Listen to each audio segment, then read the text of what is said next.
Welcome to Exploring Fredericton Homes. I'm Chris Turner. And I'm Trevor Thurrett. In today's episode, we visit a property that has a historic designation and see how it's been transformed into a successful boutique. There have been challenges during that transition, but they've also opened a new location. Let's meet the owners of Urban Threads and Victoria's Closet. So this must be amazing for family gatherings and other sort of social events. Yeah, one of our goals was to have a great place that we could bring all our families. Since we first moved into the house, there wasn't any outdoor space, and our goal really was to have a backyard elevated on the second floor. So the concept was obviously to have a pool, to have our hot tub, to have our sauna, outdoor kitchen, and a big space for family and friends. All right, so I want you to paint the big picture for me. What got you started in home renovations? Basically out of necessity. We bought our first house, obviously didn't have the money to pay a renovator, and so we started working. And Vicki always had an eye for decor, and she kind of took it from there with more and more projects. This is a very beautiful home. Do you have a background in interior design? Yeah, so we flipped probably 10 homes in Fredericton, but before that, the very first week that we met, our very first project together was wallpapering and buying carpets on our first date.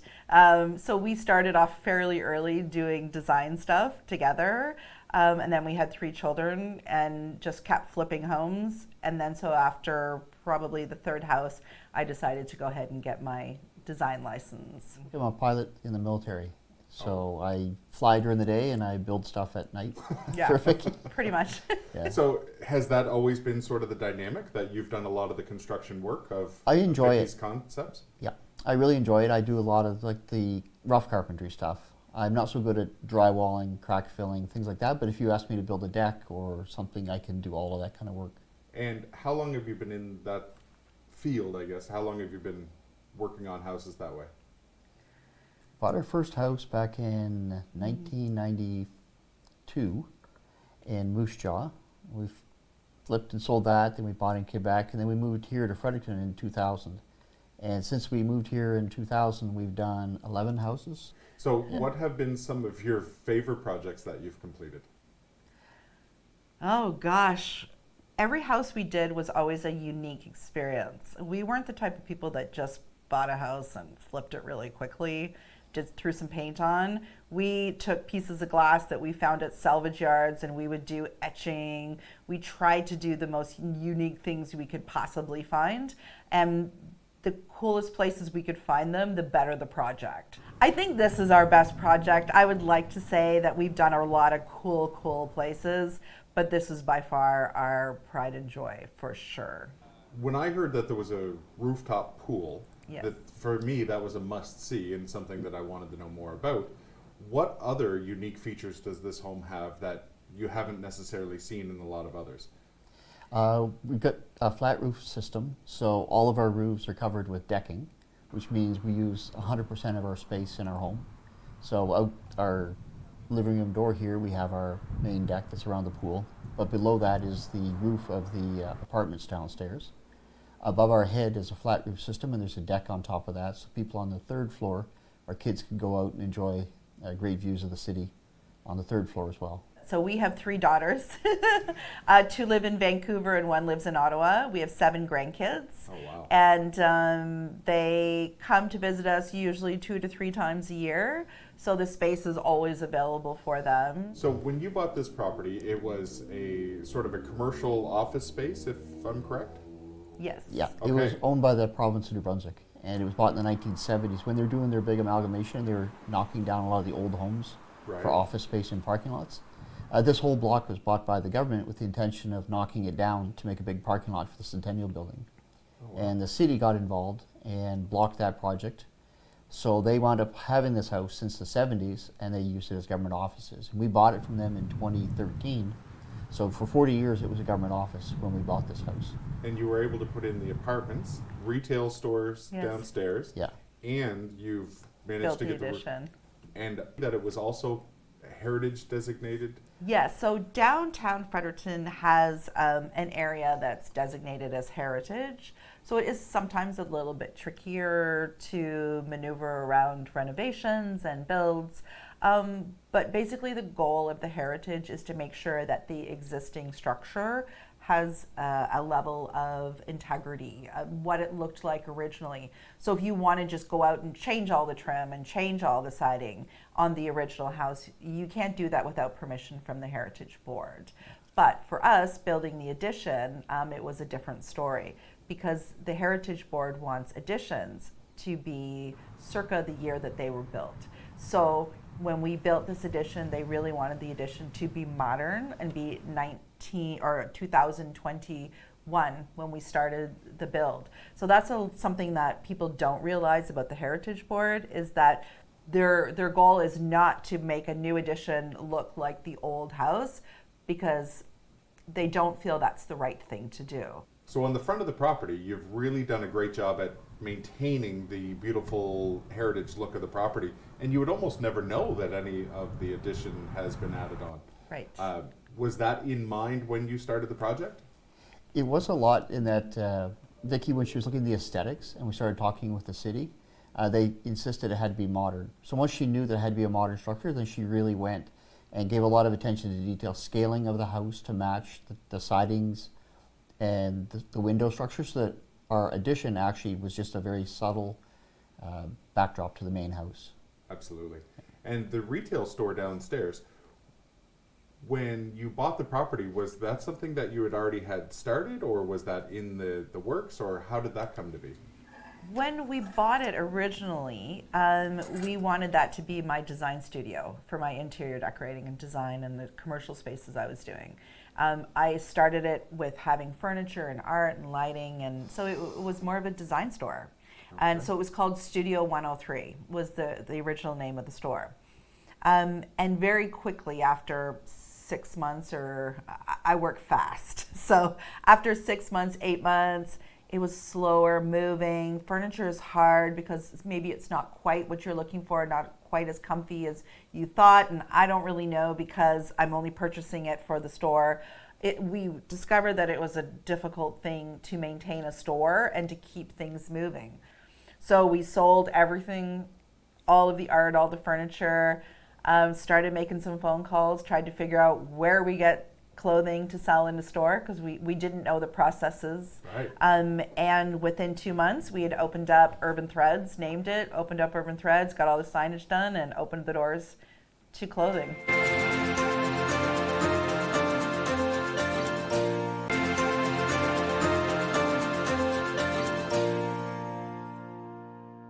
Welcome back to Exploring Fredericton Homes. In this part of the show, we'll learn more about the expansion of Urban Threads. And later in the episode, we're going to learn more about getting some advice when you're shopping for a mortgage. You've taken Urban Threads, and that's grown to the point where you had to get a secondary but much larger retail location. Yeah. How long did the process take? And tell me about that. Well, we've had Urban Threads open for 11 years. I mean, hard for us to believe it had been that long. And it just grew so big. I mean, the things I was bringing in, people were so excited. We have people from Moncton, St. John, Halifax. We have women coming and staying at the hotels here just to come shopping at Urban Threads, because my stuff is different and it's unique. Absolutely. So we decided 2 years ago that we needed to expand. We had to get bigger because this store was just not big enough for that. So what happened was, a couple of friends of mine, Nick Price, had a building up on Main Street that was just being finished. Right. And he had a unit available, and I went and saw it and thought, this is perfect. We'll open that store up. Opened it up, and within 8 months... It was too small. It was just too small. And by the time we got all the walls in and got the furniture in and the set up the stores and the change rooms, we knew we had made a big mistake with moving the store out to a smaller location. So luckily, he was a wonderful person and great friend and said, don't worry about it. I'll find somebody else for the space. And at that time, my other friend, Jack Youssef, was just building a massive building. And so there were supposed to be 3 stores in there. And I said to him, can I just have the whole thing? So I brought Scott over to see it, and I said, Scott, what do you think? Do you think we can do all 3 spaces and make one big store? And he said, absolutely, let's do it. Tell me about sort of the expansion of how the Urban Threads brand has gone, just because you've added menswear in Victoria's closet. Tell me about sort of how all that happened. Well, the store was big, and Right. Scott loves clothes, so he said, let's add some men's clothes to it too. And despite the fact that he's a pilot and he works full time, he loves the industry that I'm in, thank God. He was involved in every aspect of buying and purchasing, and it was kind of unfair that he didn't have a little section to himself. So when we opened up the North Side store, I said, well, Scott, do you want a section for yourself? And he was like, yeah, sure. Why don't you tell me a bit about starting here and what that experience was like? Well, I started off as a customer and then was just in one day, and I thought it'd be cool to work here, and Vicky hired me on the spot. And then fast forward a few months after that, I became manager. What are some of the things that drew you to the Urban Threads itself? Clothing, of course. Yeah. Fashion is a big thing. Also the staff. Huh. The staff has always been great, so very knowledgeable. Tell me a bit about some of the fun things that you carry that people might not expect. Well, we have Urban Threads women, we have Threads men, and then children's. Yeah. And then, like I said, a lot of like accessories and other objects that you wouldn't find in other stores. So you mentioned finding out about this through friends and on social media and that type of thing. You would have started going to the Southside location originally? Yes, because that was the original one for years. So it's quite a few years ago that I went. Okay. And then it all started from there. Yeah, and Yeah. so the new Northside location came about Yes. and worked out conveniently for you? Yes, I live literally in a triangle of both of my jobs. Yeah. So it works out perfectly. Being a former client, you must have a preferred line to sell. Tell me about what you love. So one of my favorite clothing lines is Market of Stars. They're based out of Vancouver, and she designs with local artists. So they do the prints, and she makes the garments. Wow. One of our other newest clothing lines is Luca. Luca is more adjustable sizing for every age or gender to fit into, and it's more on the funkier side, which I clearly like the funky. So do you do a lot of local, or is it all small businesses, or where do you source your Local, we have a lot of Canadian brands. Educated Beards is actually from here in Fredericton. I use that myself. So what are some of the bigger challenges that you've had living in a home, managing businesses out of the home? Has that been difficult at all? You make it sound so easy, and Scott seems super supportive, but I think it's the work-life separation. If we had to get into a car, drive 20 minutes to work to do something, we would probably think twice about how we schedule our day. But now it can be very fluid. We'd be watching a movie at 8 o'clock at night, and we'd be like, what do you think about the pricing on that item? And we'll dash downstairs and check it out. And, Yeah, we're ridiculous. you know, they come back up for a glass of wine and then go do some bookkeeping. So it is a good work-life balance, and that you can do things quickly, like you can pivot. But it's hard to separate work from personal life when you live just above your store. so for setting up the new store, there was a lot that had to go into it, but it was your own blood, sweat, and tears that built the store. How was the process? So we got in on the ground floor with the renos, so we could get all the electrics that we wanted strung. We could rearrange walls where we wanted them for, and then went through the process of insulating. Then Jack hung the drywall. Then we went in, we did the painting, and then we did all the dividing walls, brought in all the fixtures. I sealed the concrete floors ourselves. That was a big job. Yeah.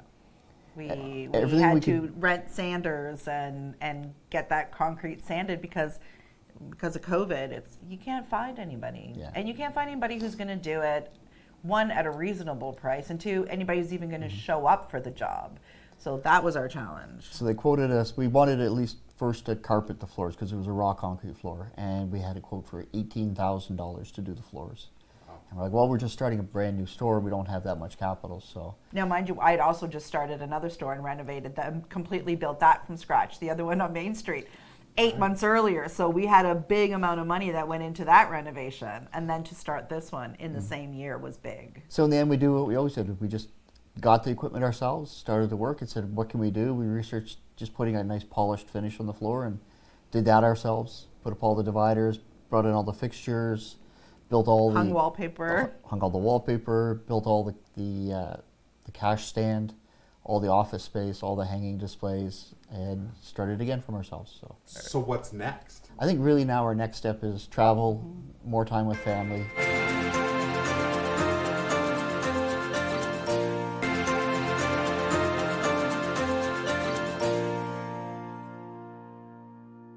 Welcome back to Exploring Fredericton Homes. In the last part of our show, we'll talk about choosing a mortgage with broker Aaron Fellows. Aaron, I want to talk about the wild world of interest rates. Can you tell me what a normal interest rate is and kind of where the interest rates have gone? I don't know if there's a normal interest rate these days. I think everybody got used to really low rates for about a decade when we were seeing mortgage rates in the 1% and the 2% range. Now we're back to the 5 and 6 range. That's actually more normal when you go back and look historically. This is a more typical kind of interest rate for most people. So do you have any sort of predictions from yourself or like the Bank of Canada of where the rates are going? We're probably going to see the rates hold about where they are for maybe the next 12 months. Maybe sooner they'll change. People are saying perhaps one more uptick from Bank of Canada. I hope not. There's been, I think, enough of them. But I think by 2025 we should hopefully see the rates start to come down a little bit. Again, I don't think we're going to go back to those 1s and 2s that we had in 2020 and 2021. But yeah, we'll probably hit maybe between the 3.5% and 4.5% range at that point, hopefully. Do you think that the higher interest rate, do you think that's going to impact the lower end or the higher end of the properties when people are looking to purchase or refinance? I think it's going to impact more your first-time home buyers. And the reason I say that is oftentimes they have a smaller down payment. They don't have the 20% like you might if you had a house sale behind you, right? If you're selling your house and moving on, you obviously have some equity that's been built up. Hopefully. That's hopefully going to transfer into your new mortgage and create a larger down payment, meaning that your mortgage amount might be a little lesser. So with the housing prices where they are at, which is still elevated, people trying to get into that first home, it is a challenge for them, especially with the rates between the 5.5% and 6%. We now as lenders have to qualify at the stress test rate of that contract rate plus 2%. So oftentimes we're qualifying first-time buyers at 7.5% to 8%, depending. Can you go into a bit more detail on what you mean when you're saying you're qualifying? Because I think I have a little bit deeper knowledge where people have to get their total debt service ratios, but can you explain to people watching at home kind of what that means? Yeah, so what lenders look at when we're looking to approve you for a mortgage, or actually for really any credit, but specifically mortgages in this case, we are obligated to look at certain factors that have been implemented through OSFI, other regulators in the industry, et cetera. So when we are calculating things, we are looking at your income versus your overall debts. So the income that we use is your gross income before tax, and then we have to take into account any obligations that you might have to pay. So do you find that the higher interest rates are causing more people to be declined while looking for a mortgage? Not necessarily declined, but it's making it harder for them to have an amount that is feasible for them to find a home in this market. So for instance, somebody who could have qualified for maybe $300,000 back 2 years ago when we were using the benchmark rate of 5.25 based on their income and their debts, now at 7.5%, that has shrunk that mortgage down from where they were, which makes them out of the market in this case. And from a localized standpoint of investments, do you find that there's still a lot of investors jumping into the market, even with all-time highs on rents and rates? And I think there's still an interest in the investment market in Fredericton for certain. Our home prices are definitely still more affordable than they are across Canada. But I will say that, they're being smarter about it. They're looking at the dollars and cents. So when I have a client contact me who wants to talk about investment properties, they have a set budget that they're not willing to exceed because otherwise it makes it not profitable or not economical for them to have that property. And do you find that since COVID, how is your business being in the mortgage industry? How has that changed? Well, I mean, when COVID first started, I thought, gosh, I won't have a job anymore. Who can buy a house when they can't go see one, right? We were all on lockdown. But then in April, I guess, everybody sort of decided we'd pivot and adapt and move forward with the housing. And it was like the wild, wild west became. reality. So 2020, 2021, and most of 2022 were pretty crazy. It's probably the most fastest increase I think I've seen in home prices in our area. Competitive market, multiple offers that hadn't really existed in our area prior to that. But now with the Bank of Canada rates increasing, it's definitely slowed that pace down a little bit, which isn't a terrible thing. I mean, things were kind of getting a little bit maybe too far, and Bank of Canada wanted to bring it back down to a little bit more manageable level. But yeah, it's definitely been a change since COVID for sure. So there's been some talk with the increase of interest rates that it will force some people when they're refinancing to maybe not be able to afford that payment. But there's also a lot of newfound equity in homes. Do you anticipate that people will be losing their homes because of that? It's challenging to say. I mean, hopefully not. The stress test was introduced in 2016. So that has been in place for several years, and the purpose of it was to ensure that if rates did increase, that people could still afford their homes. So hopefully it's done its job properly. Can you give me a bit more detail on truly what the stress test was? It's meant to ensure that A, people are getting correct information about what they can really afford, and B, that should rates rise, they are still protected and able to afford that mortgage payment. So over the last 20 years, the professional opinion has really seemed to stray towards a variable rate versus the fixed, as far as how that would hold up over long term. So has that changed for you in the last little bit? I think the trend over the last 12 months has been to do the fixed rates simply because they seem a little safer and a little less risky. So volatile right now. A little volatile, yeah, with the rapid increases that we saw from Bank of Canada, it made people want to pull back from that variable. But historically, variable rates have always been sort of the winning way to pay less interest because it allows you to take advantages of the highs and lows within the market. So right now, because we're starting to forecast that within another 12 months, 18 months, whatever it might be, we will hopefully see the rates come down. It is a discussion that a lot of lenders are having with their clients about variable rates being an option again. So they're not out of the equation. There's just been a bit of a pause on them right now because people are a little bit more nervous. I know in other areas of Canada that one of the trends with new construction tends to be building residential homes with apartments in the basement or granny suites. Yep. So when that's done, how does that impact the interest rate that you would give, or does it? Oh, it does. Most lenders will actually price a little bit higher for a rental property. Now, if it's owner occupied, not so much because it's still going to be your primary residence.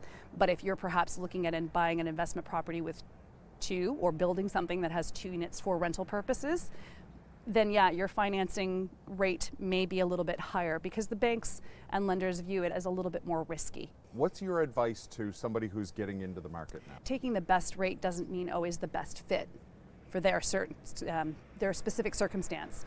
I have a perfect example of a gentleman who came to see me and said, "I want your best rate."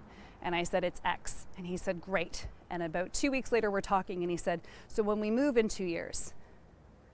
And I said, "Well, if you're taking a 5-year interest rate with me right now and you're going to move in 2 years, are you also going to buy another house when you move? Or, what's the plan?" He said, "Oh, no, we're moving to Toronto. It'll be more expensive. We'll rent." I said, "Then a 5-year fix may be the best rate right now, but it's not your best fit."